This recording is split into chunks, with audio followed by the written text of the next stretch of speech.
as long as the lemon trees grow. Chapter 6. I don't move from Ahmed's body for a long time. I don't even let go of his hands. Pressing them to my lips, I try to will life into him again. The background noises are muted in my ears. All I hear, stuck on repeat like a broken cassette: I will tell God everything. Goose flesh erupts on my neck and I'm chilled to the bone. I half expect God's wrath to strike down. A hand taps on my back. I ignore it. I don't even hear what the person is saying. Hey. The tapping increases and borders on annoying. I'm grieving a boy I never knew but who I let down. What? I snap, turning around. It's a boy. My age or older. He's panting and shaking. His hands can't keep steady. They're running over his face and tawny curls. His green eyes are wild. He looks familiar and it takes me a second to realize it's the boy from yesterday, who was carrying a little girl in his arms. Please, please. You have to help me. He jumps over his words, shoulders trembling. His tone jerks me back to reality. Ahmad may have died but the living are still here. I push my grief down into the dark edges of my mind. I'll deal with it later. I jump to my feet. Yes. What happened? My sister. Please, she came in yesterday because of the bomb. There was shrapnel in her stomach. It was taken out. We took her home. Hospital said there's no space. They said she'd be okay. Please, just... He stammers, unable to keep up with the pace of his words from pure terror. I snap my fingers in front of him. Hey, I need you to calm down. Deep breaths right now. He stops himself and tries to breathe but it's pitiful. He can't keep it in long enough.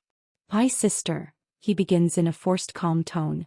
A vein pounds in his throat. Last night she got this fever and it hasn't broken all day. Even when I gave her Panadol. It's bad. Really bad. She's vomited 3 times and I can't carry her here. Every time I try to move her she screams in pain. Please. You have to help me. I immediately know what it is. Reluctantly, I take my lab coat off little Ahmed's body. I don't even get to say goodbye. I look around to see if any of the doctors might be able to help, but each of them seems to be caught up with their own patients. I have to do this by myself. When I started here a few months ago, I saw how Dr. Ziad goes above and beyond for his patients, which made me want to do the same. Despite his objections. Because I know the consequences if I don't do just that. I learned how to take out shrapnel, sew gaping wounds and attempt to stop death all by myself. I became a surgeon by force. Removed enough bullets to melt down the steel and build a car. Grabbing the emergency surgical bag, I motion for the boy to lead. Where do you live? I ask as we hurry through the chilly afternoon. His eyes are trained to the skies and tops of buildings. He's looking for snipers and planes. Just a few roads ahead. Doctor, why is she in pain? Do you know? I hesitate for a few seconds before replying. I think there's probably a piece of shrapnel inside her wound. He mumbles a curse word. I'm sorry. He shakes his head. No. With the hospital overstretched like this, I understand how it could happen. At least it's one piece. I hope it's one. How old is she? 9. Damn it. Likely starved and highly vulnerable to infection. We have to hurry. He picks up the pace and I follow him through the old alleys of our torn-up city. A few people are out, either deep in conversation or waiting in line at the bakery. I'm Keenan, he says suddenly, and I turn toward him, distracted. What? Keenan, he repeats and manages a small smile. Salama, I say. His name feels familiar, like I heard it in a dream once. But before I can try unraveling that faint thread of recognition, he stops. In front of us is a building. Or what's left of it. Like every building around, it's been affected by the many stray shells and gunshots. The paint is chipped and peeling off, layer by layer. It's 5 stories high and must have been brown once. Keenan opens the building's front door slowly and gives me a tentative look. I frown, not understanding. His whole demeanor changes. Like he's ashamed. We walk up the concrete stairs, which are chipped at the edges, until we reach the 2nd floor. Their door is wooden and old and opens up to the living room, which looks as if a small bomb exploded right in the middle. Broken furniture, deteriorating walls, and dusty ripped rugs. On the other side, I'm taken aback by the state of the balcony. It's more than half destroyed. Chunks of it have clearly fallen down to the streets below. A huge hole allows for gusts of the winter wind to freeze those inside. Standing close to the edge would put you in danger of falling over. He calls out and one of his siblings, I guess, hurries to him. He's young, banging on the door of his teenage years. There's a big hole in the side of his shirt and his jeans hang loosely on him. I can hear their sister moaning from where she's lying on the floor in the living room. I need to work fast. Keenan sinks to his knees beside her and asks if she's okay, whispering encouragements and love. The younger boy stands beside the doorway, fidgeting with his hands and throwing nervous glances to the little girl. Mama, this is the doctor. She's going to help you. The little girl gasps for air before nodding. Her whole face is twisted with pain. I sit beside her. Mama, honey. I want to help you, but you have to help me first. All right. She nods again. Did they give her blood at the hospital yesterday? I ask Keenan, taking out the tools I need. Yes, he breathes. One of the doctors donated. Oh, negative maybe. I nod and unbutton her shirt. Her skin is translucent and her ribs are sticking out like Ahmed's were. I can't have tears blurring my sight, so I command myself not to cry. Keenan holds her hand and keeps on talking, trying to distract her from her agony. She yelps in pain when I take off her sweat-soaked shirt. I press a palm to her hot forehead. Lama, where's the pain coming from? My stomach, she gasps, sweat trickling down her cheek. I cut her bandages as carefully as I can and say, I'm going to press my hand on your stomach, and when the pain is too much, tell me. She nods. Keenan watches my every movement with tear-filled eyes. I'm astonished at my own composure. The moment I touch her abdomen, she screams. Shit. I apply pressure and she screams even louder. Daisies. Daisies. Daisies, I recite to myself, steadying my hand. What are you doing? Keenan says hoarsely. I need to find out where the shrapnel is. Lama continues to scream, but I can't stop. I must feel the edge of a metallic object pushing against my hand. You're hurting her, he yells. I silence him with a look I learned from Mama. You think I want to do this? I need to find out where it is. He goes quiet, but I can see the fire raging in his eyes. She has bruising and stitches everywhere. I can't make out which the shrapnel is responsible for. That is why I'm doing this. He nods, his face white as a sheet. Lama, you need to tell me when the pain is worse, okay? You're so brave, and I know you're going to be strong now too. All right. She squeezes out a few more tears before nodding again. Good girl. I press gently, making a line down her stomach. She grits her teeth and doesn't scream anymore, but her breaths come out in short bursts until I reach just below her belly button. Here, she shrieks. I immediately stop. I felt its edge before she told me. Good job, Lama. I breathe in, trying to make my tone lighter. You're amazing. Now all that's left is to get the shrapnel out. Do it, Keenan says. I swallow the acid in my mouth and look at him. It's going to be a bit difficult. Why? I shake my head. How do I say this? You need to cut into her stomach and there's no anesthesia. Yes, I whisper. Keenan runs his hand through his hair and over his face, torn. I need to do this right now. Before the shrapnel moves and ends up God knows where. His breathing shatters. Do it. We have no choice. Just do it. His tone is as pained as his sister's. Get her something to bite on. He takes off his belt. Lama, I'm so sorry. I know you're in pain, but you can do this. I'm here. Your brothers are here.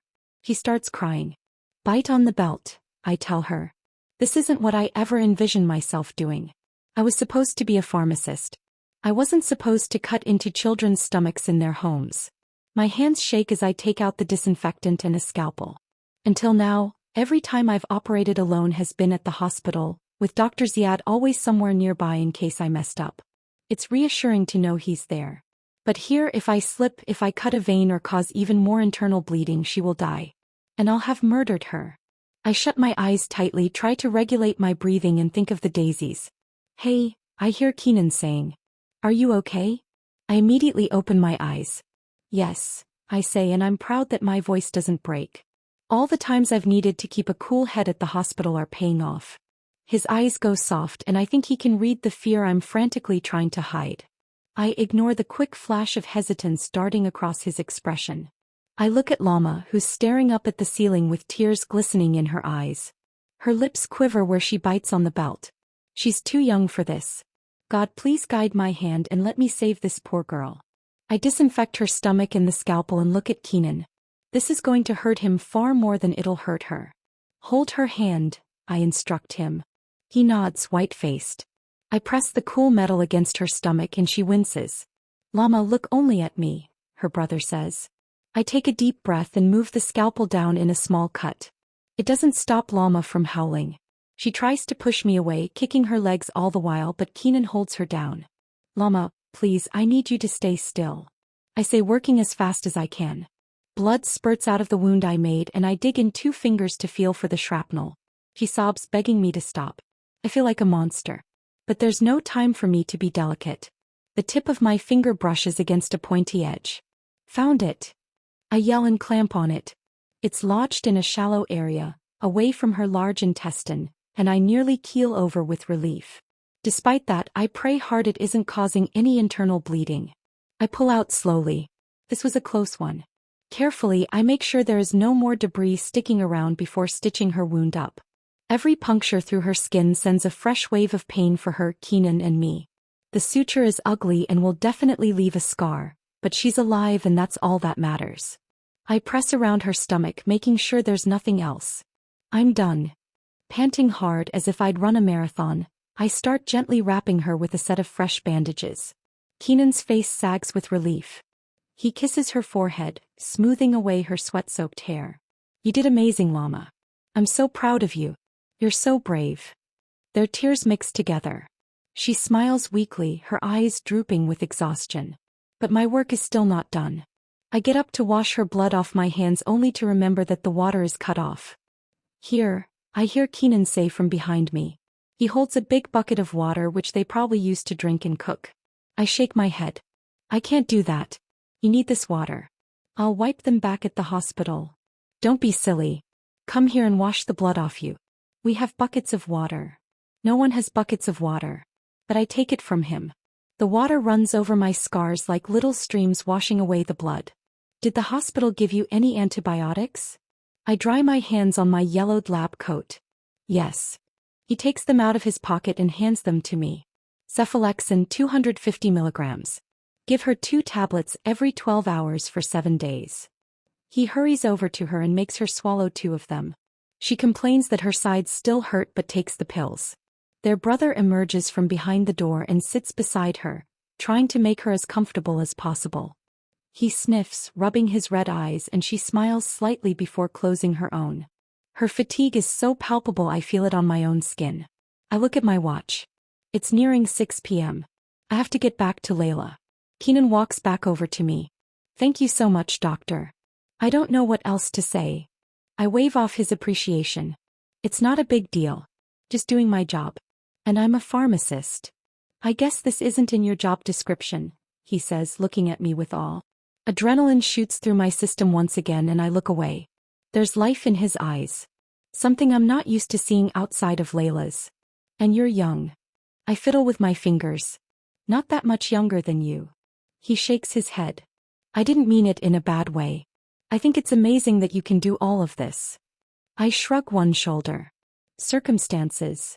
Yeah, he says, and his gaze lingers on me for a few seconds before he looks away. His cheeks turn pink. I clear my throat and gesture toward Lama. Now your sister won't be able to eat anything for a while. That's where fluids will play a role. Let her drink as much as she can.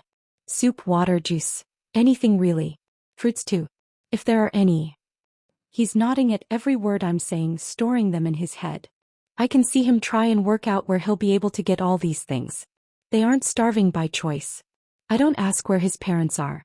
If they're not here, then it's not a mystery what happened to them. I'll be at the hospital if you need anything.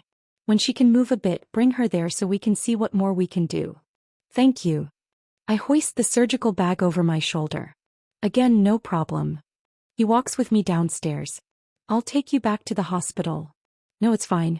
I'm going home anyway. Your sister needs you more. He looks torn between wanting to be chivalrous and staying for his sister. It's fine, I repeat more firmly. Let me at least see you out, he says, and I nod. We walk together, going down the stairs in silence. At the front door I turn toward him and he smiles. Thank you again, he says. You're welcome, I reply and step over the threshold. Take. But his voice is drowned out when shots rip through the air. I whirl in fright to see his eyes widening, And immediately he grabs my arm and pulls me inside. Hey! I protest, wrenching myself out of his grip, but he doesn't notice, instead slamming the door shut. He holds a finger to his lips and presses his ear against the metal frame. I wait with bated breath, praying it's not what I think it is. Hope shrivels away when more shots follow and our worst suspicions are confirmed. It's not safe, he finally says. Obviously. I need to go. I move to the side, but he blocks the space. It's probably the military clashing with the protesters. You need to stay indoors until it's over. They'll have snipers all over the buildings. Even though this is expected to happen at any time, I start to panic. Layla's alone. I can't leave her like that the whole night. I have to go.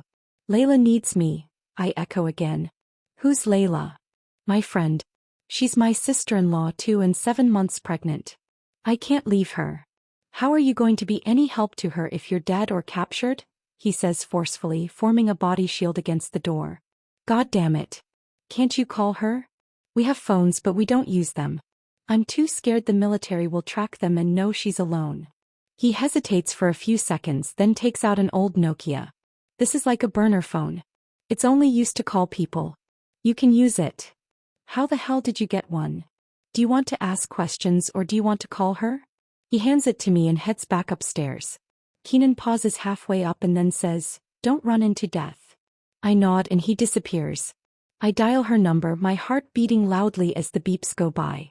She doesn't pick up and I nearly faint from terror. 3 more times. No answer. Cough materializes in front of me, and the uneasiness opens the blackest hole in my heart. What's happening? I gasp. Imagine if she's in labor right now, he says. The earth shakes under me. These are the choices you make every day, Salama. He stands closer, regarding me with pity. You're gambling with Layla's life. Not to mention the life of her unborn child. Your niece. Which is more important?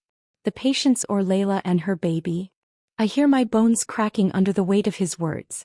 I remember Layla's anguish when Hamza was taken. How she spent weeks screaming and clutching her stomach, wishing to die, her torment overflowing like a flood, threatening to drown her. I imagine what Hamza would say to me if I let any harm come to Layla. She died because of me.